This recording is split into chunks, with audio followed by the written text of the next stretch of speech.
All right, today we are popping the hood on the most amazing machine you'll ever get to operate, your own body.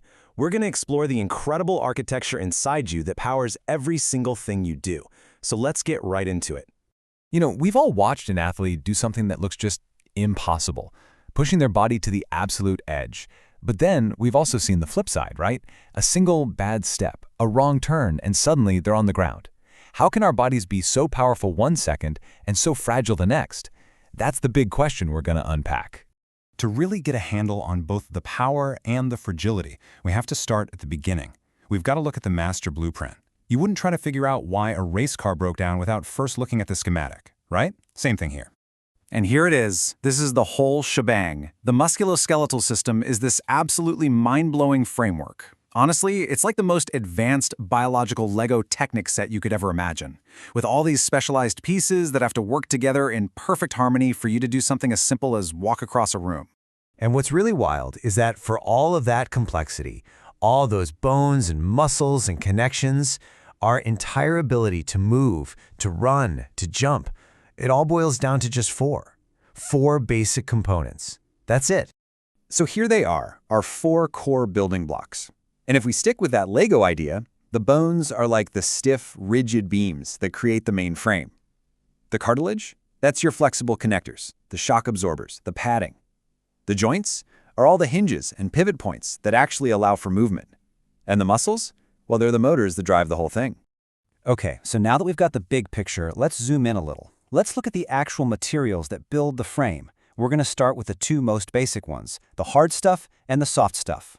So on one hand, we have bone. The official term is vascular hard connective tissue. Now the word to focus on there is vascular. That means it has a blood supply. It's living tissue. On the other hand, we have cartilage. It's avascular, dense, flexible connective tissue. And the key word there, avascular, no direct blood supply. This is so important. It's the reason a broken bone can actually heal stronger, but that nagging cartilage damage in your knee can stick with you for your entire life. And you can really see the difference in their jobs right here. Just look at the image of bone on the left. See how dense and organized it is? All those rings? That is built for pure brute strength. Now, glance over at the cartilage on the right. See how it looks less rigid? It's more like a dense, smooth cushion. It's designed for one thing, to provide a slick, low-friction surface for those hard bones to glide on.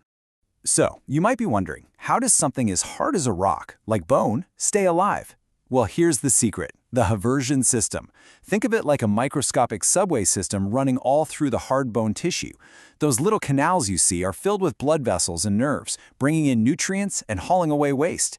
It's this amazing internal plumbing that keeps bone alive, allowing it to grow and heal.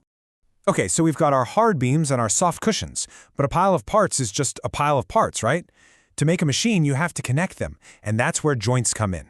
These are the critical points of action. Now there are a few kinds of joints in the body, but we're going to focus on the MVP, the all-star player, the synovial joint. These are the ones that give us our big sweeping movements. Think about your shoulder, your hip, your knee. Those are all synovial joints.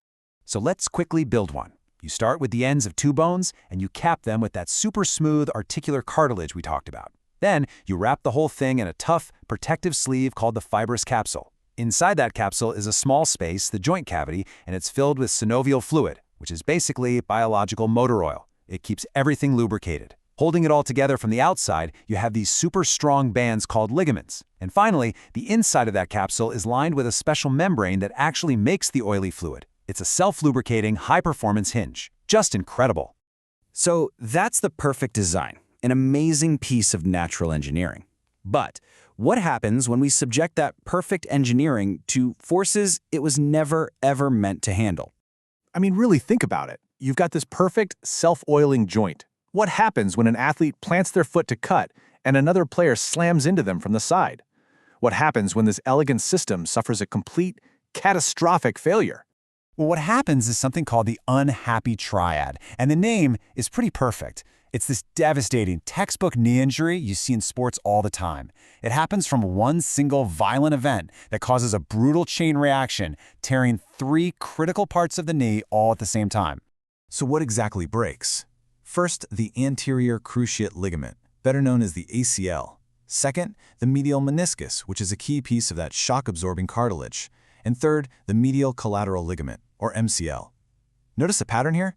It's a ligament, a piece of cartilage, and another ligament.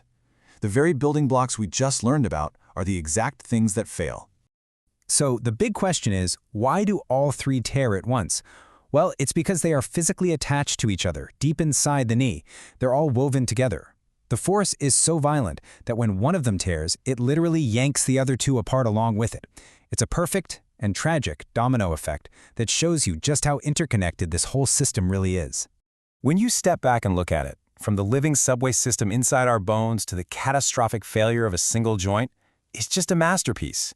It's an incredible design, but it's also incredibly vulnerable. It's a system built for power, but it's balanced on the razor's edge of fragility.